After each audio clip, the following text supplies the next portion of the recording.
Welcome back to the channel, everybody. Today I'm going to talk about the advanced features of the BlackVue DR900S-2CH dashcam system.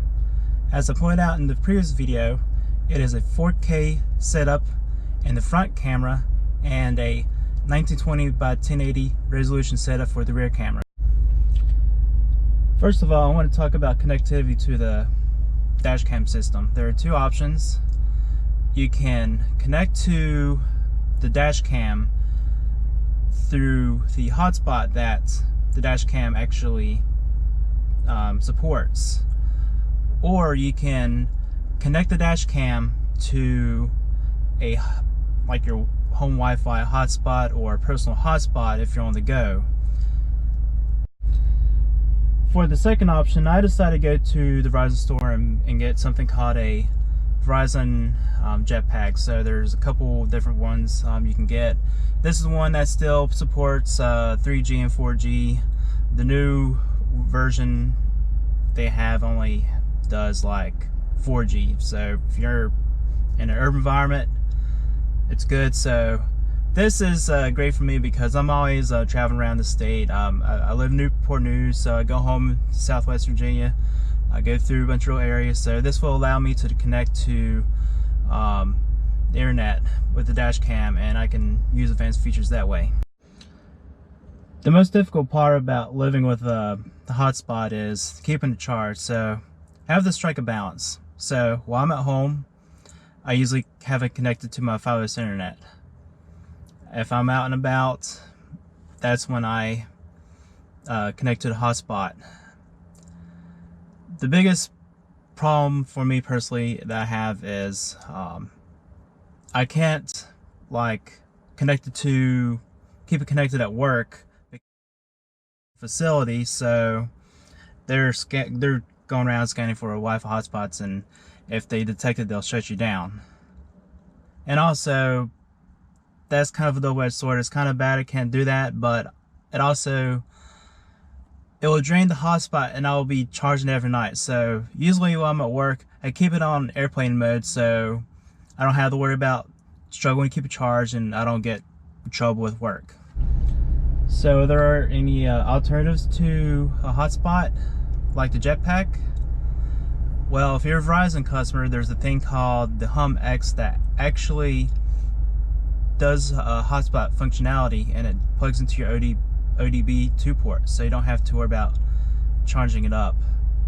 So if you're curious about exploring advanced features of your dashcam, I always suggest going to your cell phone provider and see what kind of options that they have available for you. Now in this part of the video, I want to talk about the LifeView app. So I want to bring it up. Here's the home screen that you see here on the video. So you got LifeView Cloud, that's for the advanced features. LifeView Wi-Fi, that's the more basic features for when you connect directly to the app. And then you have internal memory.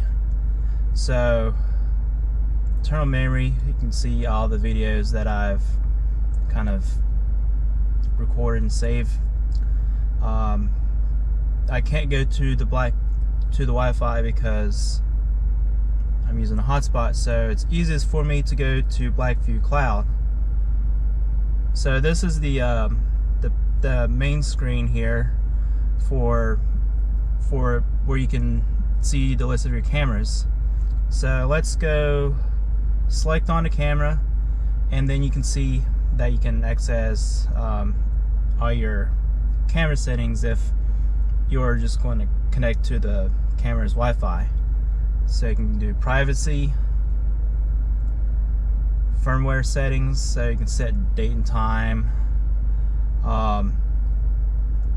basic recording settings, video resolution, recording options, sensitivity and motion detection. So you got normal mode, parking mode, and motion detection and parking mode. So normal mode, kind of straightforward. So up, down, side to side, and front to back. G sensor, so if something hits your car, it's going to trigger recording. And then motion detection, so it will detect when there's motion above a certain threshold. You got some other settings, system settings, Wi-Fi. This is where you get your Wi-Fi password to log into the camera itself. You can select your Wi-Fi band, Wi-Fi auto turn on and turn off. Cloud, this is where you have to enable it through the Wi-Fi to enable the cloud service, and then you get your push notifications for various types of events. And then there's language. So now we're going to go into the actual, select an actual camera and see what's going on. So you got some ways you can list types of videos. So you got normal mode, emergency, parking, or manual. I think when you do manual, you have to wipe your hand in front of the lens to trigger manual. So when I click on the camera list here, it'll show all the videos that you have. And I have a 256 gigabyte SD card, so the list goes all the way back a couple of days. So I'm going to scroll back up, minimize this list here. You have cloud storage. So if you want to save a video that's not auto-recorded, you can save it to the cloud so you can access it later on. And you can do event auto upload, so whenever there's a particular type of event like a motion or impact, the videos are saved here. So now I'm going to show you LifeView. So click the camera button here.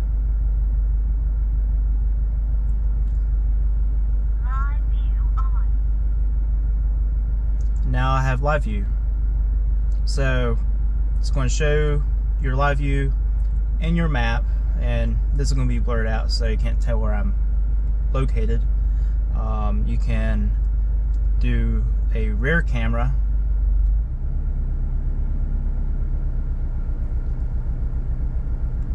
You can change orientation. You can do like, let's see here.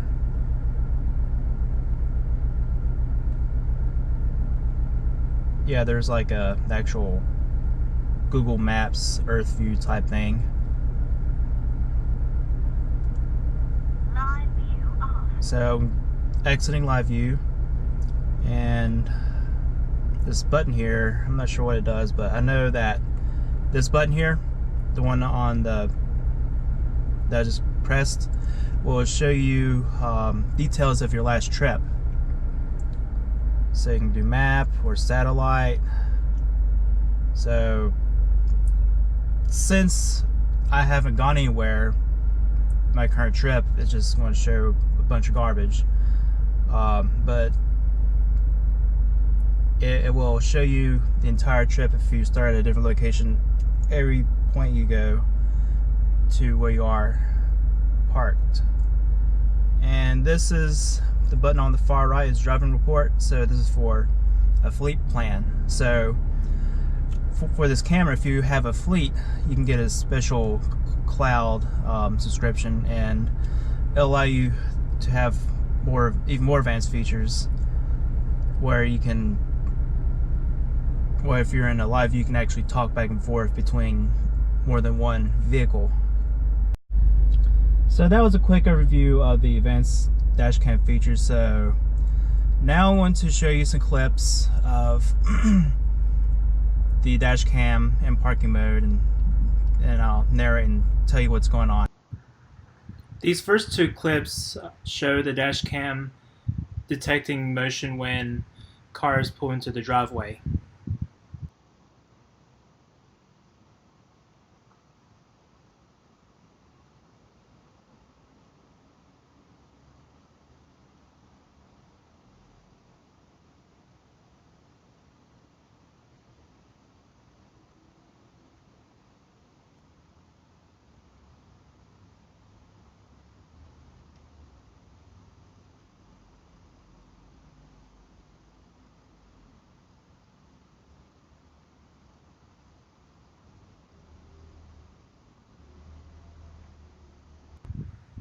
Now I am testing the parking mode detection features at nighttime.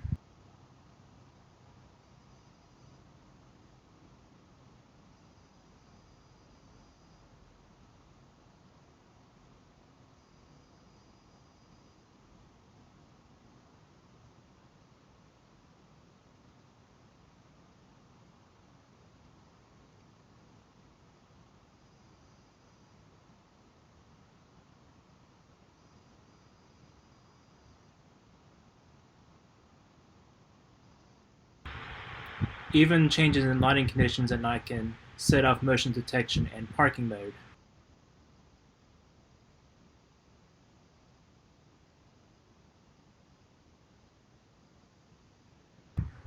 Here an example of parking mode, motion detection, and impact detection operating in daytime.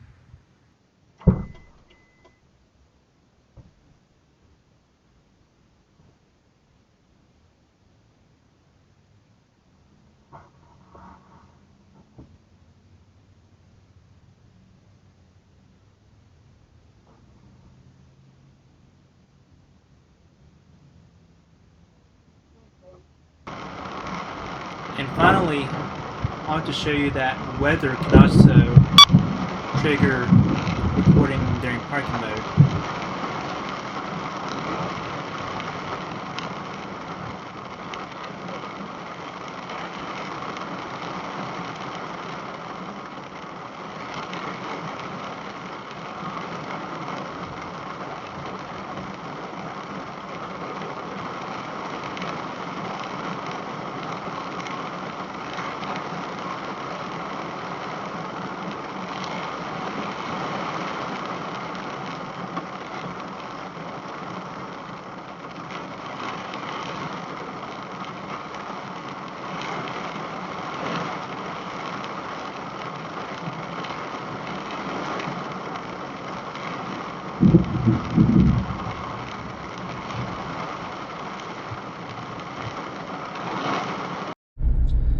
Well, that's it for this video. Thank you for watching. I'll see you next time.